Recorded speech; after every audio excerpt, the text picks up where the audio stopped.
The rain didn't just fall. It felt like the sky was weeping lead, heavy and relentless, hammering against the black umbrella that Salvatore held with a grip tight enough to turn his knuckles white. He stood alone, an island of expensive Italian wool and suppressed rage in a sea of gray headstones. To the city of Chicago, Salvatore the Hammer Moretti was a monster, a man who could level a city block with a phone call, a man whose shadow caused fierce rivals to cross the street. But here, in the secluded corner of St. Jude's Cemetery, beneath the weeping willow that had grown too large and too wild, he was just a husband, with a hole in his chest where his heart used to be. The scent of wet earth and decaying lilies filled his nose, a smell he had come to associate with his only moments of honesty. He stared at the granite slab, the rain slicking the stone so that the gold lettering seemed to shimmer in the gloom. Elena Moretti, beloved wife, taken too soon. Our lives are like threads woven together. My job is to bring them together. Yours is to give them a voice. Tell me where in United States you are watching from and rate this video from 0 to 10. May the thread never be lost. Salvatore exhaled, a long plume of white mist escaping his lips and vanishing into the cold air.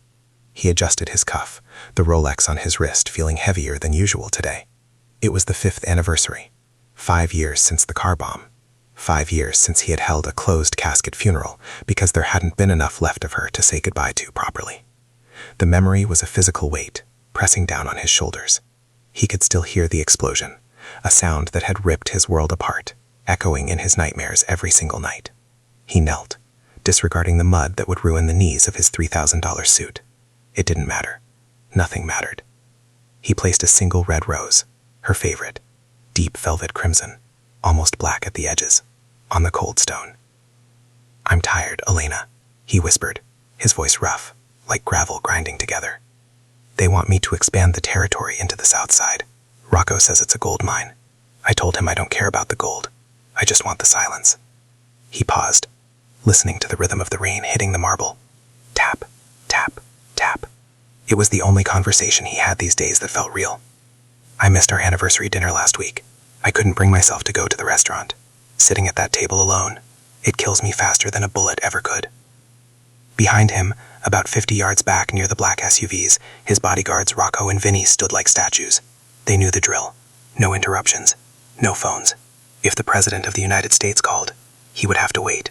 This was Salvatore's time with the dead. He ran his hand over the top of the headstone, the stone biting cold against his warm palm. He closed his eyes, trying to conjure her face, the way she smelled like vanilla and jasmine, the sound of her laugh, which used to fill the empty, echoing halls of their mansion. But the image was fading, eaten away by time and trauma. All he could see was the fire.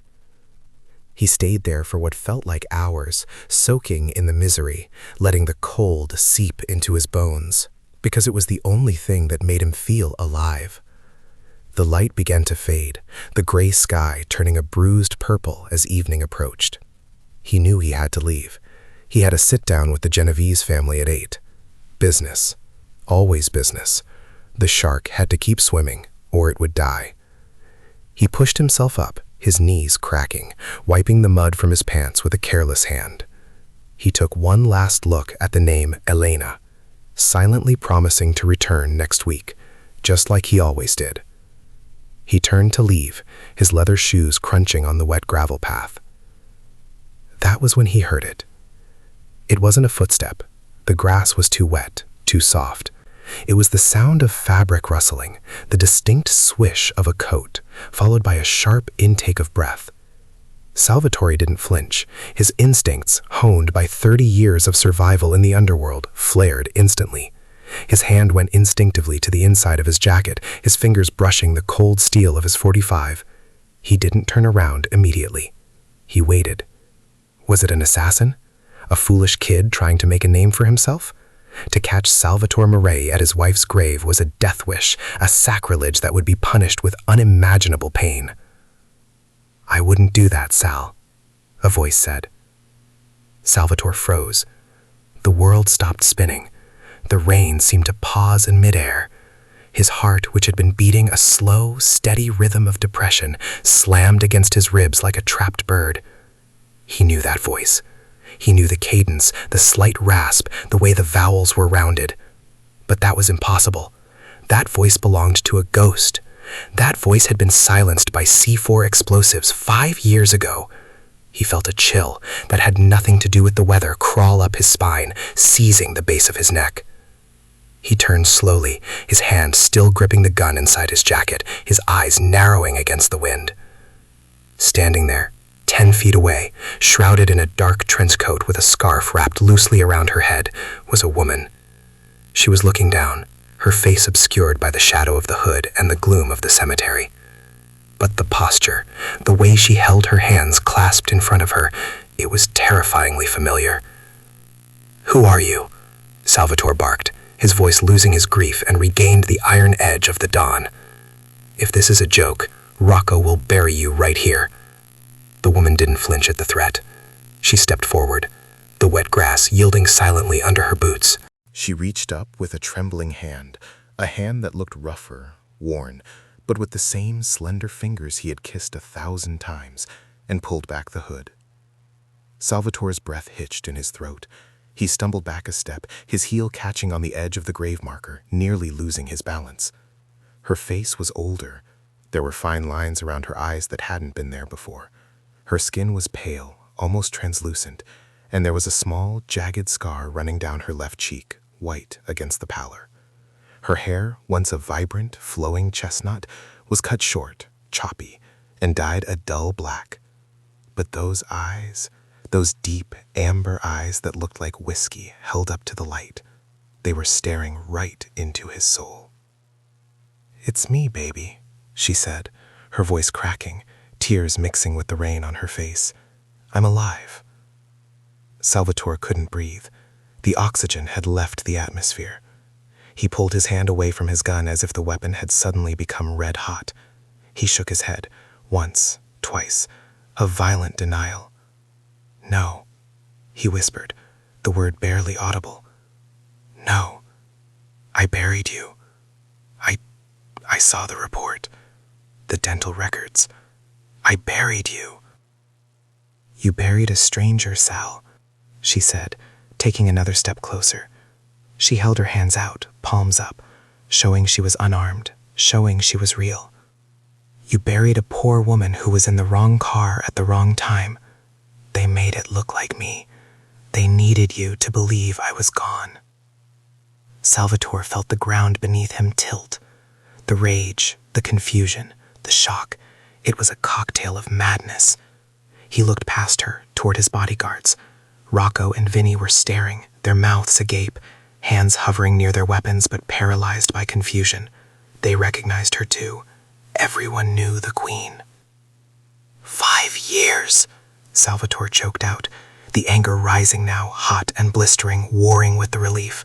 5 years, Elena. I have mourned you every day. I have lived in hell. Why? Why would you do this?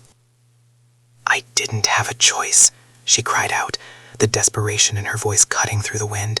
"They told me if I didn't disappear, if I didn't let the world believe I was dead, they would kill you, and not just you, Sal, your mother, your sister, everyone. I had to die to save you." Salvatore stared at her, his mind racing, trying to piece together the shattered fragments of his reality. His wife, the love of his life, standing on her own grave. The woman he had wept for, bled for, turned into a monster for. She was here, flesh and bone. "Who?" Salvatore asked, his voice dropping to a terrifyingly low growl. "Who told you to do this?" Elena took a deep breath, her eyes darting nervously to the trees lining the cemetery, as if shadows were watching them. She stepped in close enough that he could feel the heat radiating from her body, proving she wasn't a specter. She reached out and touched his face, her thumb grazing his cheekbone. The touch sent a shockwave through him that nearly brought him to his knees.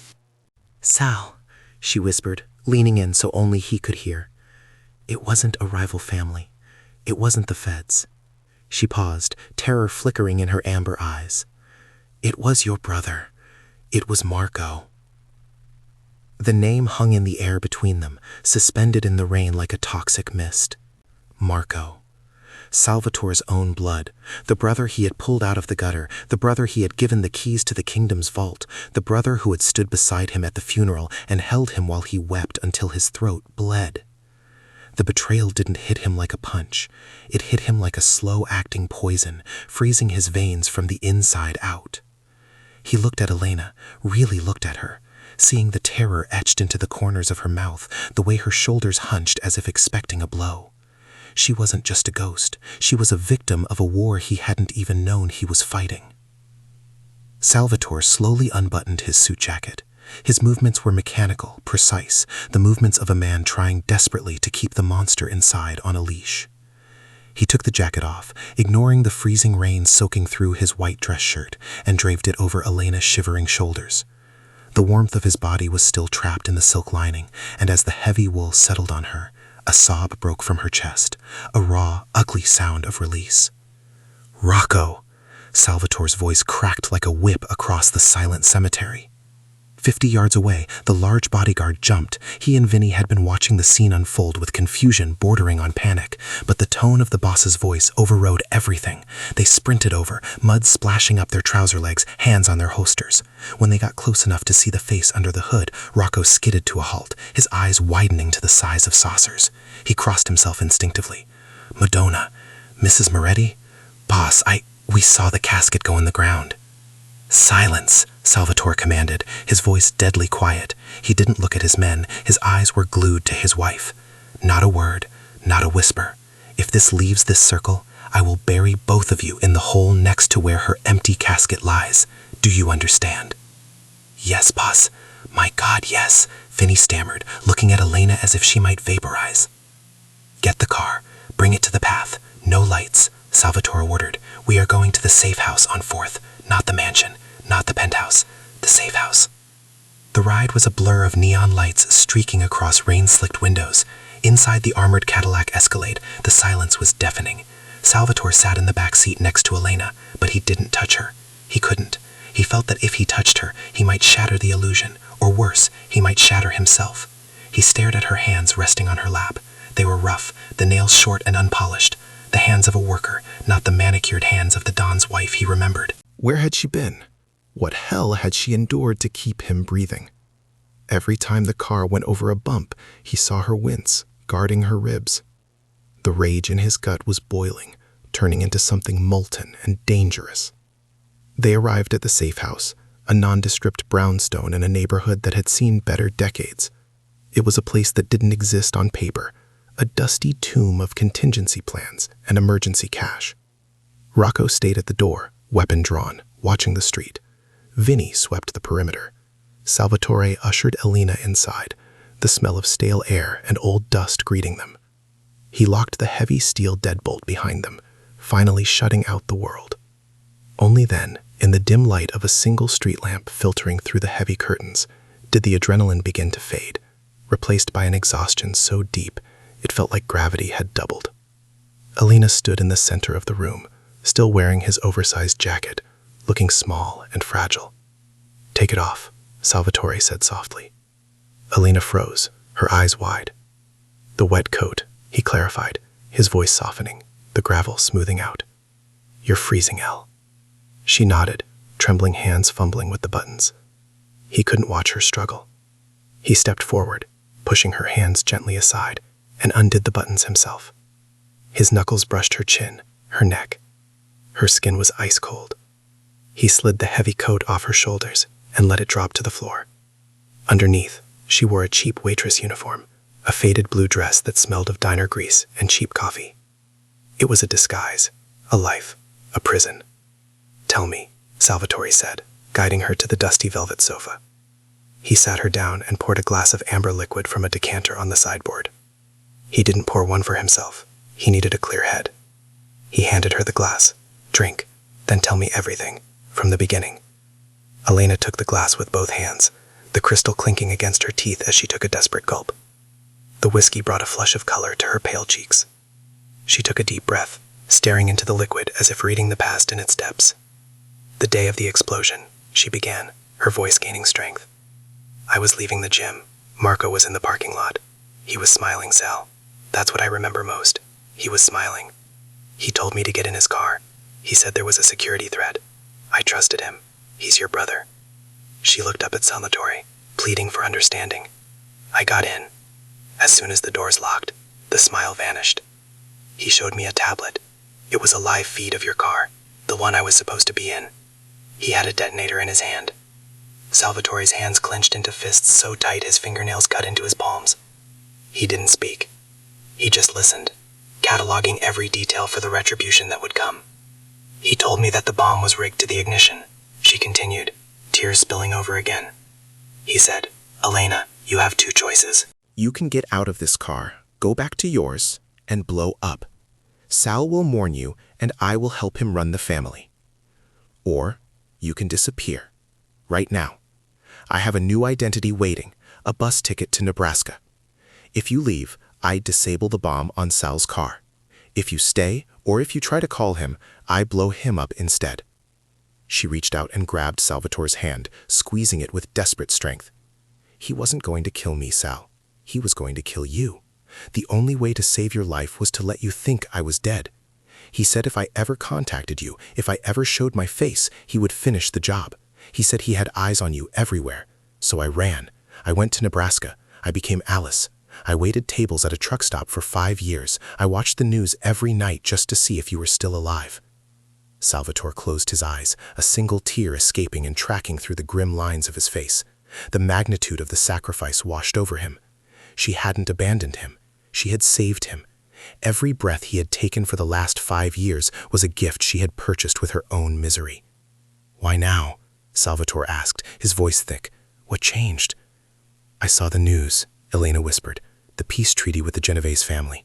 The expansion into the south side. Marco is pushing for it, isn't he? Salvatore nodded slowly. He's been aggressive, reckless. He's not just reckless, Sal. He's selling you out, she said, her urgency returning. I overheard things back then, things I didn't understand until I had 5 years to think about it. Marco isn't working alone. He's been funneling money to the cartels. He needs the south side not for territory, but for routes, and he needs you out of the way to finalize the deal. I saw a man at the diner last week, one of Marco's old enforcers. He didn't see me, but I knew the clock had run out. I knew he was going to make his move on you soon. I couldn't stay away anymore. I'd rather die beside you than live knowing I let him kill you. Salvatore stood up, pacing the small room. The floorboards creaked under his weight. The betrayal was absolute. Marco wasn't just a usurper, he was a cancer that had been eating the family from the inside for half a decade. But amidst the red-hot fury, a strange, cool clarity settled over Salvatore. He looked at Elena, his wife, his savior, his heart. She looked broken, terrified, and exhausted. He stopped pacing and knelt before her, bringing his face level with hers. For the first time in 5 years, the mask of the ruthless Don slipped completely. He was just a man looking at the woman who had walked through hell for him. You saved me, he said, his voice trembling with an emotion he hadn't felt since their wedding day. You gave up everything to keep me breathing. I love you, Sal, she wept. I never stopped, not for a second. Salvatore reached out and cupped her face. His thumbs traced the scar on her cheek, a badge of her exile. He leaned in and kissed her. It wasn't a hungry, passionate kiss. It was a desperate, affirming seal. It tasted of salt and whiskey and rain. It was a promise. When he pulled back, his forehead resting against hers, his eyes were dry, but they burned with a terrifying intensity. You are not Alice from Nebraska, he whispered, his voice dropping to a lethal octave. You are Elena Moretti. You are the queen of this city. And tonight, the king wakes up. He stood up and walked to the window, peering through the crack in the curtains at the rain-soaked street below. The world looked the same as it had an hour ago, but everything had changed. The grief that had anchored him was gone, replaced by a singular, burning purpose. Rocco, he called out, not turning around. The bodyguard stepped into the room from the hallway. Boss? Call the crew. Not Marco's guys, my guys, the old guard. Tell them we have a pest problem, Salvatore said, turning to face the room. His eyes were hard as diamonds. And get me a clean phone. I need to make a call to the Genovese family. If Marco wants a war, I'm going to give him an apocalypse.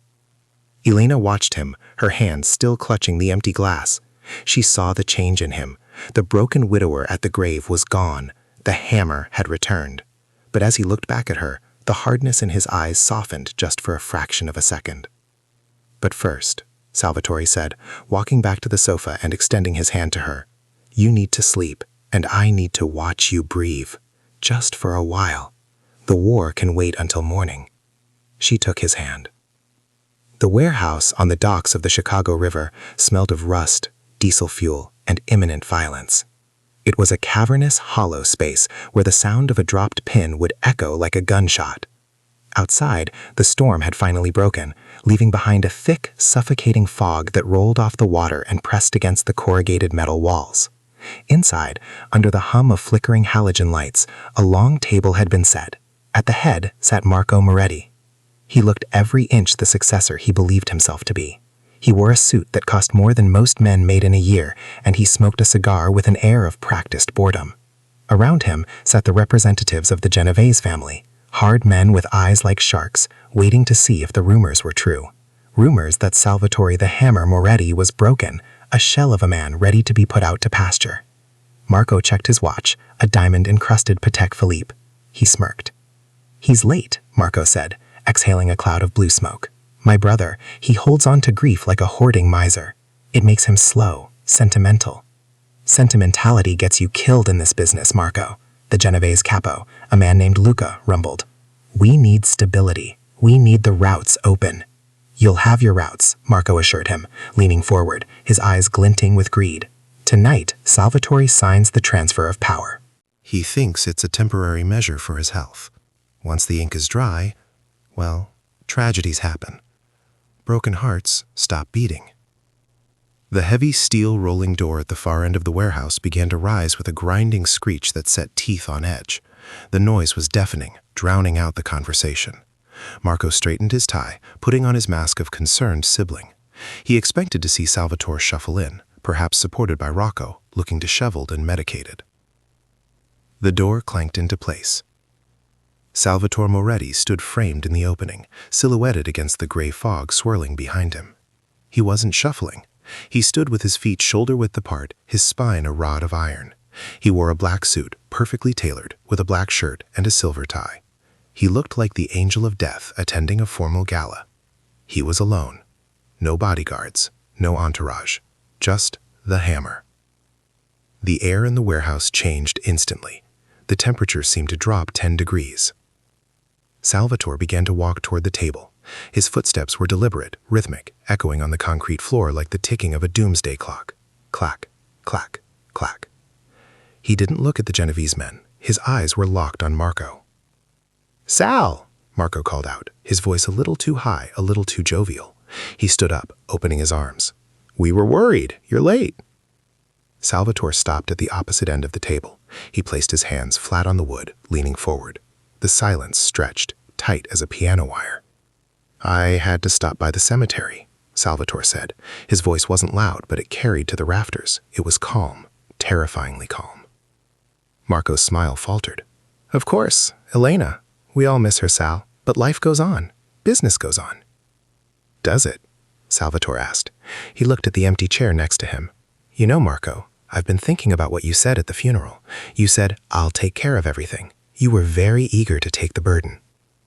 "I did it for you, brother," Marco said, sweat beginning to bead on his upper lip.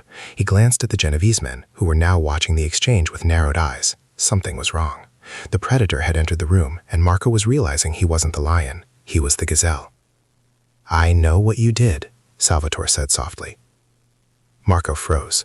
"Sal, you're tired. You're not making sense. Sit down. Sign the papers." "I brought a witness," Salvatore interrupted. He stood up straight and turned slightly toward the shadows near the loading dock office, a darkened corner of the warehouse. "Come out." From the darkness, a figure emerged. She walked slowly, her steps silent. She wasn't wearing the waitress uniform anymore. She wore a black dress, elegant and severe, that Salvatore had kept in her closet for 5 years, preserved in plastic like a holy relic. Her hair was still short and dyed black, but her head was held high. Elena stepped into the pool of halogen light. The sound that left Marco's throat was inhuman. It was a strangled gasp, a noise of pure, primal terror. The cigar fell from his fingers, landing on the expensive tablecloth, burning a slow black hole. He stumbled back, his chair crashing to the floor. "No," Marco whispered, his face draining of blood until he looked like wet dough. "No, that's not—" "Hello, Marco," Elena said. Her voice was steady, cold, devoid of the fear that had ruled her life for half a decade. "I missed the bus to Nebraska." The Genovese men stood up abruptly, hands going to their jackets. This was a ghost story come to life, and gangsters didn't deal in ghosts. "Impossible!" Marco screamed, pointing a shaking finger at her. "You're dead! I watched the feed! I saw the explosion!" "You saw what you wanted to see," Salvatore said, his voice rising, thundering now. "You saw a way to kill my soul so you could steal my crown." Salvatore pulled a gun from his waistband. It wasn't his usual .45. It was a silver revolver, old and heavy. He placed it on the table and spun it. It slid across the wood, stopping directly in front of Marco. "Pick it up," Salvatore commanded. "Sal, please," Marco stammered, tears streaming down his face now. He looked at the Genovese men for help, but they had backed away. In the underworld, betrayal of blood was a sin that carried a death sentence. No one would intervene. I did it for the family. You were weak, Sal. You were soft." "Pick it up." Marco's hand trembled violently as he reached for the gun. He gripped the handle, his eyes darting wildly. For a second, just a split second, he raised the barrel toward Salvatore. Bang! The shot didn't come from Marco. Marco dropped the gun, clutching his shoulder, howling in pain. Salvatore hadn't moved. Behind Marco, in the shadows of the rafters, the red dot of a laser sight vanished. Rocco stepped out from the upper walkway, a sniper rifle in his hands. "You really thought I'd come alone?" Salvatore asked, walking slowly around the table. He stopped in front of his brother, who was now on his knees, clutching his bleeding shoulder. Salvatore looked down. There was no joy in his eyes, only a profound, weary sadness. "You didn't just try to kill me, Marco.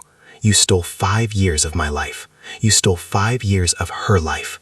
You made me mourn a living woman. That is a torture beyond anything hell can devise." "I'm your brother," Marco sobbed, grabbing at Salvatore's pant leg, smearing blood on the fabric. "Blood is thicker than water, Sal, remember?" Salvatore looked at Elena. She was watching Marco, her expression unreadable. She walked over, standing beside her husband. She didn't look away, she didn't ask for mercy. She simply reached out and took Salvatore's hand, interlacing her fingers with his. "Blood is thick," Salvatore agreed, looking back down at the weeping man on the floor. "But love is iron, and you tried to break it." Salvatore nodded to Rocco. "Take him," Salvatore said quietly. "I don't want to see him.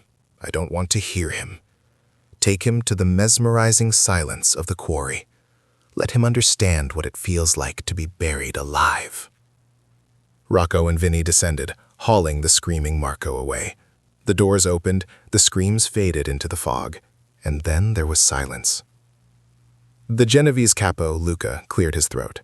He looked at Salvatore, then at Elena. He buttoned his jacket respectfully.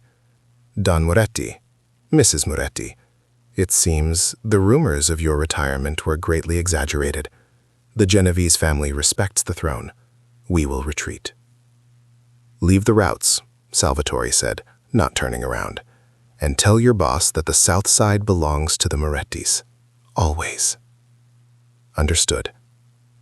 When the warehouse was empty, save for the two of them, the adrenaline finally crashed. The silence returned, but it wasn't the oppressive, leaden silence of the cemetery. It was a clean silence. Elena let out a long, shuddering breath and leaned her head against Salvatore's shoulder. He wrapped his arm around her, pulling her tight, burying his face in her neck, breathing in the scent of her. No longer grease and fear, but the faint trace of vanilla he remembered. "Is it over?" she whispered.